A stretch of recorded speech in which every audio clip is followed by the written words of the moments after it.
Today we're going to talk a little bit about getting ready for the ski season with a few exercises that you can do in the gym or at home. So we're going to boil it down to the 3 S's: stability, strength, and stamina. And if we start with stability, because you know we've got to have a good sense of balance to keep our feet underneath us and keep our pressure where we want it on our skis. So if we start with stability, I'm going to show you a couple things starting from pretty advanced right down to basic exercises that you can do to improve that dynamic balance. The first one is this little devil, and it's called the bongo board. And it actually it can be a little bit dangerous. So if you see one at your local gym and you want to try it, get one of the trainers to show you how it's done, because you can really take a tumble if you don't do it properly. The key is to get the wheel all the way down at one side and step on, keeping the wheel at that end. You don't want to step on with the wheel in the middle. From here, I'm just going to shift my pressure and bring it into a balanced position. So the first thing you would do is just try to balance on this, keeping it nice and stationary.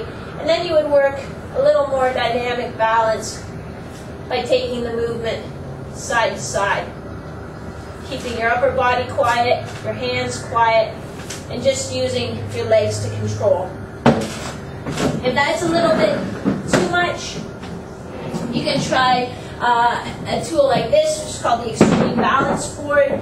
It's much less, or much more forgiving than the bongo board. And again, keeping your upper body nice and quiet, letting your legs do the work. The next one you can try even, this is just a really basic wobble board. You can pick this up in most department stores for $10 or $15, just getting on there, balancing. If you haven't done any balance training before, that will probably offer you a good challenge for 6 weeks or so. You can even get on with a single leg. So working on balance like that. If you have no tools at all, go very basic, single leg balance. Practice different positions, coming forward into an airplane, stretch to the side, reaching back. You can do hand tracing, following your thumb with your head and your eyes, which is actually really hard. Once you start moving your head, then you're sending more input to that vestibular system. Your body has to work a lot harder to figure out what's going on.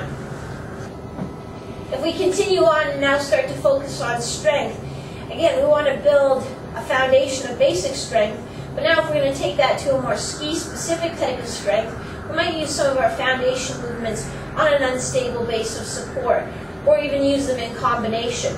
So say I just did a set of squats with dumbbells or squats with the barbell. I might come over here on my next set, get on the balance board, and go through squatting motions.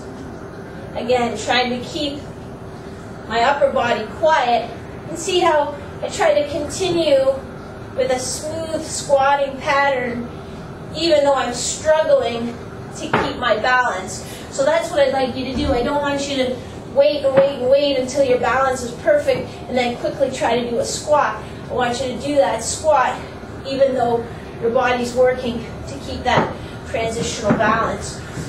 Another strength exercise that I really like for skiers that doesn't incorporate a balance device, more of a way of building pure strength, is a single leg squat with your foot up on a step.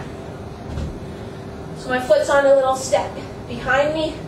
I'm going to sit back in my hips, push that heel straight down into the floor, activating my glutes, keeping my chest up. So that's going to do a great job of training these big muscles in the front of my thighs and my glutes and my backside. Give me a good strong day of skiing without my legs burning like crazy after the 4th run. Okay, I said that the strength exercises would help your legs not burn like crazy after the 4th run, but what about after the 24th run? We all get to the end of the day and you see everybody coming down that last ski out run and everybody's exhausted and just skiing like maniacs because they can hardly control their legs anymore. So here's one that'll let you keep control right from the first chair to the last run of the day. And it's called functional isometrics. So you don't need any equipment to do this. And it's just, we're going to do 5 jumps and then we're going to hold for 5 seconds, and we'll repeat that 5 times. So my jumps will be here,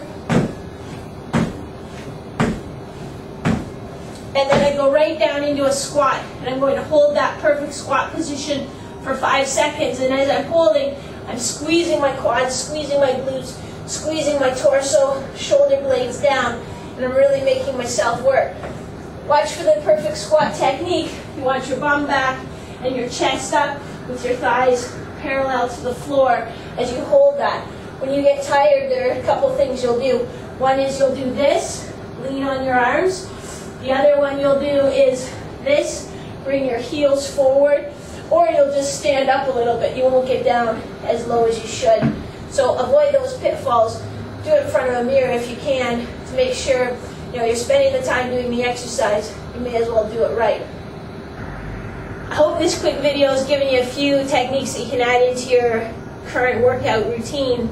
If you have any questions, you can always email me, maria@revolutionconditioning.com. I hope you all have a great ski season, and it's pretty gray out there today, so I'm thinking we'll be on the slopes sooner than later. Have a great one, guys.